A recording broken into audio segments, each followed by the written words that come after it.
मैं तो नहीं सामने मेरा पुता है जी। हाँ, मैंने रकम की कोई लोड नहीं, मेरा पोता है कि तलाश काट दो। ये रोती हुई बूढ़ी दादी माँ और घर के दरवाजे पर खड़ा भाई इंतजार कर रहा है रूस युद्ध में मारे गए छोटे भाई की डेड बॉडी का। इनको इंतजार है कि कब मोदी सरकार और प्रदेश की नायब सरकार इनकी सूद लेकर इनके घर के लाल की बॉडी को इंडिया वापस लेकर आएगी। जहां बूढ़ी दादी माँ का रो रो कर बुरा हाल हो गया है, वहीं बड़े भाई अजय भी आंखों में आंसू लेकर घर को संभालने में लगा हुआ है। पिता भी बेहद बीमार होने की स्थिति में है। बात हुई है किस तरह? हाँ। बात नहीं है, बात हो अच्छा, नहीं उनके साथ हुई उनसे वहां रहा। हरियाणा के कैथल जिले के गांव मटौर के रूस युद्ध में मारे गए रवि के बड़े भाई ने बताया कि 1 एकड़ को बेचकर 11 लाख रुपए में उनका छोटा भाई रवि 13 जनवरी 2024 को गांव के 6 अन्य युवाओं के साथ रोजगार की तलाश में विदेश गए थे। वहां एजेंट ने उन्हें हेल्पर की नौकरी का आश्वासन दिया था, लेकिन उनके भाई को रूस यूक्रेन युद्ध में फेंक दिया गया। मेरे भाई के साथ मेरा आखिरी संपर्क 12 मार्च को हुआ था। उस दौरान उन्होंने बताया था कि वो 6 मार्च से लड़ाई में लगे हुए हैं। अब उन्हें फिर से युद्ध क्षेत्र में जाना होगा। तब से मेरा भाई लापता था। इस संबंध में उन्होंने स्थानीय प्रशासन और केंद्रीय विदेश मंत्री से संपर्क किया। अंत में रवि के पासपोर्ट नंबर का प्रमाण प्रस्तुत करते हुए दूतावास से मृत्यु की सूचना दी गई थी। रूस यूक्रेन युद्ध के बीच लापता हुए 22 वर्षीय रवि मोहन के परिवार को लगभग 5 महीने बाद उसकी मौत की खबर मिली है। दूतावास ने रवि के शव को परिजनों के सुपुर्द करने के लिए पहचान के तौर पर उसकी मां की डीएनए रिपोर्ट मांगी है, लेकिन रवि की मां की पहले ही मौत हो चुकी है। पिता के बेहद बीमार होने की स्थिति में बड़े भाई अजय मोहन डीएनए के लिए आगे आए हैं। इस संबंध में अजय ने मॉस्को में भारतीय दूतावास को ईमेल लिखा है। ईमेल का जवाब मिलने के बाद और डीएनए रिपोर्ट भेजने के बाद ही शव को स्वदेश लाने की प्रक्रिया को आगे बढ़ाया जाएगा। रवि के परिवार का आरोप है कि उन्हें उसके रूसी सेना में शामिल होने के बारे में पहले कोई जानकारी नहीं थी। परिवार का कहना है कि रवि को धोखे से रूस की सेना में शामिल कराया गया है। इस पूरे मामले के बाद एजेंट्स को लेकर भी सवाल उठ रहे हैं कि किस तरह से वे भोले भाले युवाओं को रोजगार के नाम पर युद्ध की आग में झोंक रहे हैं। वहीं कैथल पुलिस ने इस मामले में एक एजेंट को गिरफ्तार किया है। आरोपी की पहचान सत्यवान के तौर पर हुई है, जो मृतक रवि मोहन के ही गांव का रहने वाला है। इस बारे में रोते हुए बूढ़ी दादी माँ और बड़े भाई से बात की गई। साथ ही इस मामले में एजेंट गिरफ्तारी को लेकर डीएसपी ललित कुमार से भी बात की गई। सुने उन्होंने क्या कहा। मेरा नाम अजय है और जो रवि है ये मेरा छोटा भाई है। ये मतलब 13 जनवरी को यहाँ से उसके लिए गया था और जो एजेंट है वो मेरे गांव का था, उसने हमें ट्रांसपोर्ट के लिए बोला था। देखो इस बात का तो सभी ने बताया भाई, यहाँ पे रूस में लड़ाई चल रही है यूक्रेन के साथ, तो वैसे तो अपना बच्चा कोई नहीं भेजता, तो हमारे तो आर्मी से कोई लेना देना नहीं था, ट्रांसपोर्ट का काम था। इसके हमने 11.5 लाख रुपये भी दे रखे हैं। तो एजेंट ने ट्रांसपोर्ट के जांच से दे के मतलब इसको वहाँ का काम करवा दिया। जब ये वहाँ पे पहुँचा, इसके बावजूद हमारे 2-3 दिन बाद ही इसके बाद बात हुई इससे, तो जब तक इसके जैसे में दिन बीतते तो इससे कॉन्ट्रैक्ट साइन करवा रखा था, जो इसकी नॉलेज में नहीं था, रशियन लैंग्वेज में था। तो इसके साथ मतलब जोर ज़बरदस्ती भी हुई है। इसके मतलब कंधे पे बंदूक रख के ये बोला गया इसको या तो वॉर जोन में जाना पड़ेगा आपको फ्रंट लाइन पे, या फिर 10 साल की जेल काटे। इसका पासपोर्ट वगैरह जो फ़ोन है वो छीन लिए गए थे, तो इसका फ़ोन वगैरह सब छीन लिया था। ये किसी अन्य नंबर से मतलब मेरे से कॉल करता था और ये ट्रेनिंग भी वहाँ पे 15 दिन की ये हुई थी, मतलब खड्डे खोदने वगैरह ये ट्रेनिंग थी इसकी। 15 दिन में आप नहीं पता कोई वो नहीं होती। तो इसको फ्रंट लाइन में 6 मार्च को पहली बार गया, ये 3 मार्च को गया पहली बार, जिसमें इसके साथ 2 टैंक थे और ये 24 बंदे थे।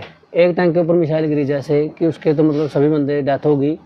तो उसके बाद जो पीछे वाला टैंक था, इन वाला टैंक था, उसमें से बंदे उतर के भाग गए।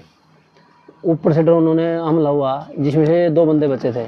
एक भाई साउथ अफ्रीका का था, जिसकी एक साइड की ज़्यादा टांग गई है, डैमेज हो गया वो, ये उसको उठा के लेके आया था। 6 मार्च ने इसने मेरे पास वीडियो डाली कि ऐसे ऐसे है हुआ मेरे साथ। तो इसको 6 दिन मतलब आराम के लिए रखा गया पीछे हॉस्पिटल में। 12 मार्च को जो पीछे से नया ग्रुप आया उसके साथ इसको फिर दोबारा से फ्रंट लाइन में भेज दिया गया। उसके बाद हमारे इसके साथ कोई कांटेक्ट नहीं हुआ 12 मार्च के बाद। तो जैसे जैसे दिन बीतते गए मतलब किसी के पास प्रूफ तो नहीं था, बोल तो रहे थे कि डेथ हो गई है लेकिन किसी के पास प्रूफ नहीं था। तो हम जैसे जैसे दिन बीतते कि मतलब 21 जुलाई को हमने एम्बेसी में मैसेज डाल लिया। तो उनका 23 जुलाई को हमारे पास रिप्लाई आया कि इसकी डेथ हो गई है, लेकिन उनको लिखित में नहीं दिया था, व्हाट्सएप पे कॉल पे बताया था उन्होंने। तो हमने फिर से दोबारा डाला कि मतलब इसका लिखित में दो। तो उनका लिखित में दोबारा आया फिर कि इसका DNA टेस्ट करो आपके फादर का। तो उन्होंने डॉक्टरों से बात की तो वो लिखित में मांग रहे थे। उनको 27 जुलाई को फिर हमारे पास लिखित में आया इसके मतलब डेथ सर्टिफिकेट है जिसको बोलते हैं हम, वो DNA टेस्ट के जरिए भी उसका वो होगा। मेरा फादर अभी बाहर गया किसी काम से, वो आएगा उसकी DNA टेस्ट करवाएंगे तब कुछ रिपोर्ट भेजेंगे। और ये बोल रहे हैं कि DNA मिलता तो हम बॉडी को वापसी इंडिया भेज देंगे। तो जो कितना पैसा लगा था जब भेजे थे, और वो पैसा किसी ज़मीन बेच के किया था या किसी से कर्जा उठाया था? हाँ जी, मतलब इसको 11.5 लाख रुपए लगे थे। हमारे पास 1 एकड़ ज़मीन थी वो हम दे दी थी।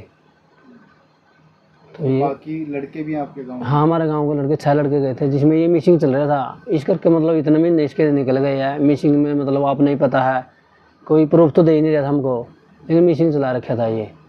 अभी जैसे ही हमें ईमेल में आया कि लिखित में दे दिया तो ये प्रूफ तो हो गया हमारे पास। ये कारण है इसका सारा। तो किस किस से मिले हो आप लोग अभी तक? देखो, शुरू में हम जयशंकर प्रसाद हमारे विदेश मंत्री उनसे मिले थे। उनका भी मतलब कोई आश्वासन तो बढ़िया दिया लेकिन कोई ठोस कदम नहीं उठाया गया इस मुद्दे को लेके। जैसे ही पिछले महीने इसी महीने में मतलब हमारे मोदी जी 8 तारीख को गए थे वहाँ पे। तो मतलब वहाँ से भी अभी वीडियो आ रही है, वो करनाल का है शायद एक लड़का, हर्ष लड़का है, वो ये बोल रहा है कि मतलब मेरे पास उन्हें ये बोल रहा रशियन आर्मी को कि हमें छोड़ दो, लेकिन वो उसको ऑर्डर नहीं मिला उनको छोड़ने के लिए। वो दादी कौन जा रहा है अपना बाहर? मेरा पोता। अच्छा, क्या कुछ बात हुई है? के कुछ बात क्या हुई है, टोटा में गया था किला बेच का वे टबर का अगर का सरदार हो जाएगा न्यू के बेरा था भी। इब के कम है? इब के करने कुछ भी नहीं करने। अच्छा, किसी से बात हुई थारी? मारी तो बात मेरे पोता को लो थी, फिर मैंने बेरा कोई नहीं। आपकी बात लास्ट बात क्या हुई थी? इस 12 तारीख ना 5 महीने हो जाएंगे। अच्छा, लास्ट बात क्या हुई थी अपनी? आखिरी बार जब बात हुई थी कि आखिरी बात मैंने आगे कुछ नहीं कहा, नहीं बोला दादी जी ठीक से माँ ठीक सो बेटा। और इसी भाई न रखे ला कर ना तेरा खाना पीना बोला दादी मेरी ना सोच करा फूल आवा 3 टाइम मेरे आगे को नहीं बता करला। अच्छा, इब के चाहो था? इब मैं तो नहीं चाहती मेरा पुता है जी। अच्छा, हाँ, मैंने रकम की कोई लोड नहीं, मेरा पोता है कि तलाश काट दो। रशिया में एक लड़का रवि था जिसको ना एजेंट के माध्यम से विदेश भेजा गया था, और जो एजेंट मटौर गांव का रहने वाला था और सत्यवान उसका नाम था। इसके संबंध में 102 नंबर प्राथमिकी दर्ज की गई थी और जो मेन एजेंट उसको गिरफ्तार किया गया। एक दूसरा एजेंट भी है हमारे रडार पे जो अभी ऑन रन है, अभी गिरफ्तार नहीं हो पाया। इसके संबंध में पता चला कि इसको हेल्पर के तौर पे ड्यूटी का काम दिलाने के लिए रशिया भेजा गया था, लेकिन वहाँ पर इसको रिक्रूट करवा दिया गया गलत तरीके से मिलिट्री में। और हमें सूचना मिली है इनके परिवार वालों के माध्यम से कि इसकी डेथ हो चुकी है वहाँ पर। और जो इनके अपने लेवल पे इनके पास मेल फैमिली के पास आई हुई है, और जिसमें DNA टेस्ट के लिए उन्होंने कुछ ज़रूरी चीज़ें मांगी हुई हैं, तो वो प्रोसेस में है फैमिली की तरफ से। बट ऑफिशियली हमारे पास कोई आधिकारिक जानकारी नहीं आई है, कोई लिखित में हमारे पास कोई डॉक्यूमेंट रिसीव नहीं। तो सर जो दूसरा भी एजेंट है वो कब तक गिरफ्तार किया जाएगा, क्या कुछ?